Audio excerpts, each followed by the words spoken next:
Oke, Anda mau saya kasih data atau mulai dengan pantun? Oke, pantun.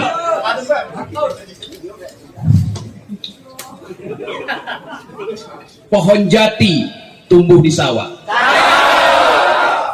Kalau nggak ngerti, jangan marah.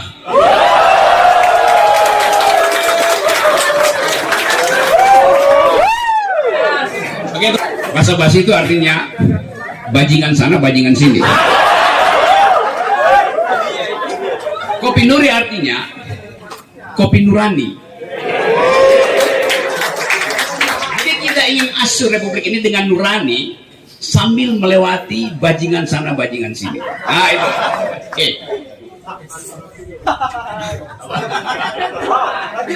Kita berupaya untuk menghasilkan kembali pikiran. Karena itu saya berada di komunitas pikiran.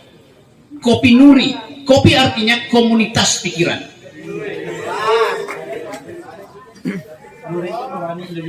Nuri itu Nurani Republik Indonesia.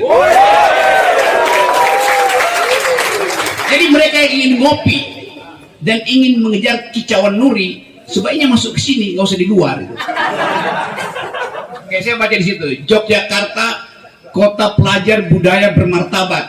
Pengetahuan saya tentang Yogyakarta sejak tahun 90 melampaui teman-teman yang ada di sawah. Tahun 90 saya bolak-balik ke penjara Wirogunan untuk menegakkan martabat demokrasi, karena teman-teman saya di penjara di situ oleh Orde Baru. 2 bulan saya nongkrong ini buat bikin pledoi supaya demokrasi itu diucapkan kembali. Hari ini saya mengucapkan itu. Bangsa ini dipecah belah oleh kedunguan. Saya menyatukan kembali dengan mengusir kedunguan. Oke, ya pertanyaan kedua, sebelah mana? Kanan kiri? Ya. Oke, nangkap. Fokus. Bisa jawab ya tadi ya.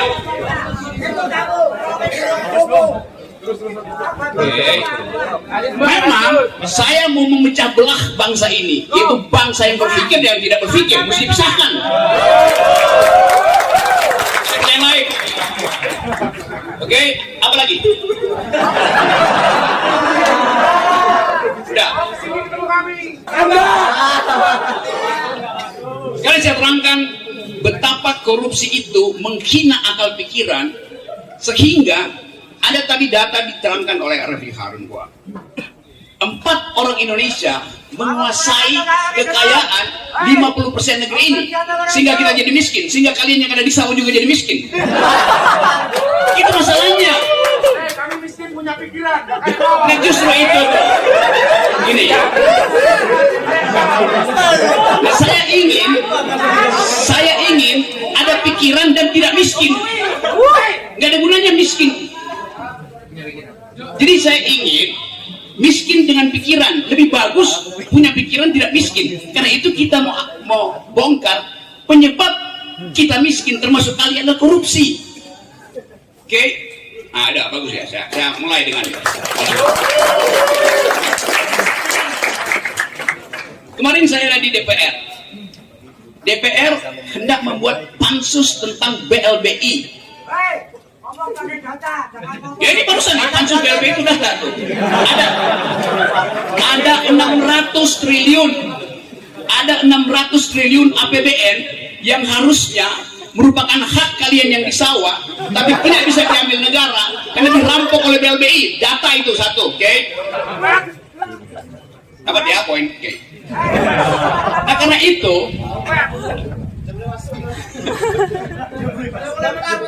ya udah boleh masuk, silakan. Diskusi, yuk, ayo. Supaya diingatkan ulang bahwa bangsa ini pernah dirampok oleh oligarki yang disebut sebagai BLBI, Bantuan Likuiditas Bank Indonesia, yang tahun 98 negeri ini bangkrut. Karena itu ada krisis moneter. Karena itu negara kemudian menjamin supaya tidak ada ras, negara kasih uang ke bank-bank yang bermasalah. Sampai sekarang 125 tahun nggak ada satu bank pun yang bayar, yang dimasukkan kembali ke uang negara cuma 30%. Pak Mahfud bingung bagaimana caranya mengembalikan hak rakyat untuk memperoleh keadilan. APBN kita setiap tahun bayar 160 triliun untuk utang yang kita bayarkan pada para pencoleng negara di 98. Jadi ya kita akhirnya harus memakai APBN untuk membayar kejahatan. Itu soalnya.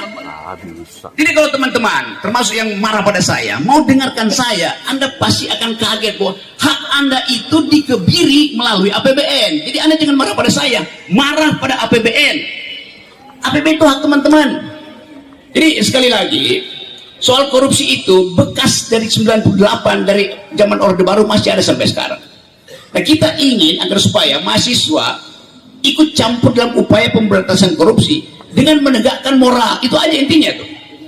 Kalau soal hukum kadang kalau udah kadaluarsa mungkin, tapi kita masih diingatkan bahwa APBN itu adalah hak masyarakat, bukan tempat pemerintah mensubsidi pekerja asing. Yang terjadi adalah APBN dipakai untuk membayar pekerja asing. Jadi dari kemasyarakatan politik itu yang menyebabkan kenapa ada disparitas. Boleh nggak korporasi, konglomerat, oligarki mengakumulasi kekayaan? Boleh aja. Tetapi konstitusi kita bilang ada 3 pemain ekonomi kita. 1 adalah korporasi, tugasnya akumulasi. 2 adalah BUMN, tugasnya ada menyediakan fasilitas publik. Setelah dibangun jalan tol, kita disuruh bayar. Lo nggak boleh APBN itu memerintahkan BUMN sediakan fasilitas publik. Publik artinya tidak dibayar karena kita udah bayar pajak. Yang ketiga koperasi itu. Itu yang dasarnya. Kenapa kita menuntut keadilan sosial? Karena ada prinsip koperasi. Jadi boleh ada akumulasi, tapi distribusi harus dilakukan. Yang sekarang nggak ada distribusi. Itu yang menyebabkan ketimpangan.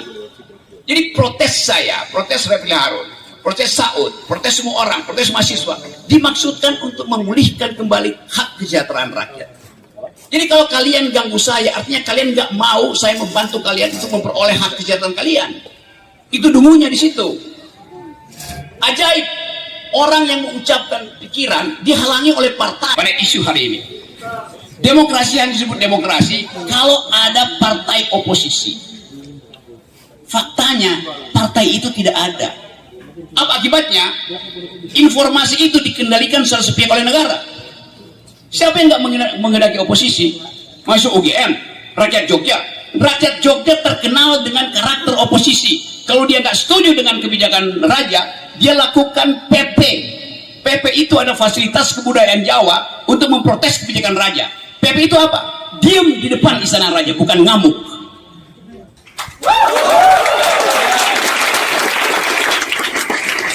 Saya paham filsafat Jawa. Sebaiknya Anda di luar itu diam, dengar aja. Itu namanya tradisi Jawa. Jadi saya mengerti bahwa ada kemarahan karena nggak ada outlet. Anda marah, Anda salurkan pada partai politik. Kalau Anda punya partai politik, Anda marah tidak punya partai politik, salurkan dengan pikiran, bukan dengan lemparan. Saya baca lagi ya. Yogyakarta, kota pelajar budaya bermartabat. Melempar manusia dengan barang itu tidak bermartabat. Saya melempar presiden dengan pikiran, nggak pernah saya lempar dengan barang tuh. Apalagi di situ. Mas. Jadi kita ada di dalam komunitas yang berupaya untuk memulihkan kembali demokrasi. Demokrasi yang bisa hidupkan dengan percakapan argumen, bukan dengan sentimen. Coba Mas, coba hafalan minggu lalu itu dibuang aja. Itu hafalan dari minggu lalu, ngapain tuh? Oke, Anda tahu nama saya, namamu siapa? Nama kamu? Siapa? Iya, nama saya kamu tahu, nama kamu? Oh, nama kamu turun sini, oke. Menurut Master turun sini.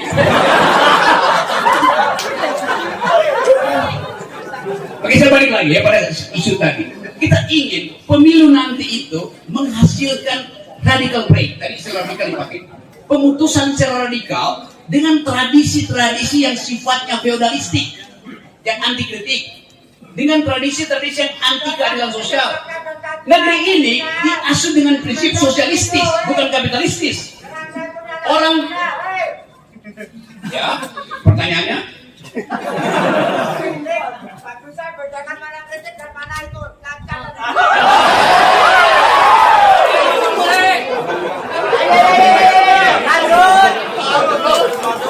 Tidak bisa membedakan mana kritik dan mana hinaan tuh. Oke.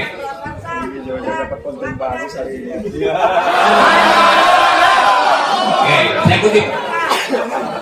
Kata Pak Jokowi bilang ini urusan kecil. Jadi Pak Jokowi bisa membedakan mana kritik, mana hinaan. Kalau ini hinaan, Pak Jokowi udah laporin saya ke polisi. Jadi Pak Jokowi tahu ini bukan hinaan. Iya, presiden bilang begitu, ini bukan hinaan. Loh, presidenmu yang bilang begitu. Oke. Selanjutnya, jadi kita memastikan bahwa pemilu ke depan itu harus punya dua aspek. Menimbulkan kembali keadilan supaya tidak banyak orang yang marah, dan memastikan ada oposisi. Hanya itu. Kita minta pada Prabowo, kita minta pada Anies Baswedan, kita minta pada Pak Ganjar supaya ucapkan itu sejak sekarang. Semua presiden mesti pastikan bahwa kita kembali pada prinsip keadilan. Artinya tidak boleh ada akumulasi. Negara harus melakukan distribusi dengan tanda Gini ratio, dengan tanda jumlah stunting. Jadi ucapan itu yang kita mau pegang dari presiden. Siapa presiden yang bisa menjamin bahkan ada kesetaraan pendapatan di Indonesia, supaya rasio antar CEO yang gajinya ratusan miliar dengan buruh yang bisa disewa untuk demonstrasi karena mereka kekurangan pendapatan. Banyak rakyat yang terpaksa menerima amplop untuk marah-marah. Kesalahan ada pada kebijakan, bukan pada si penerima amplop. Jadi saya ingin membantu teman-teman di sini, terutama rakyat Jogja, supaya kita satukan pikiran.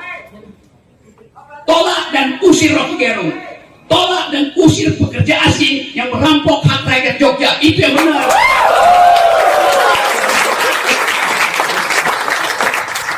Oke, sampai di situ dulu pertanyaan.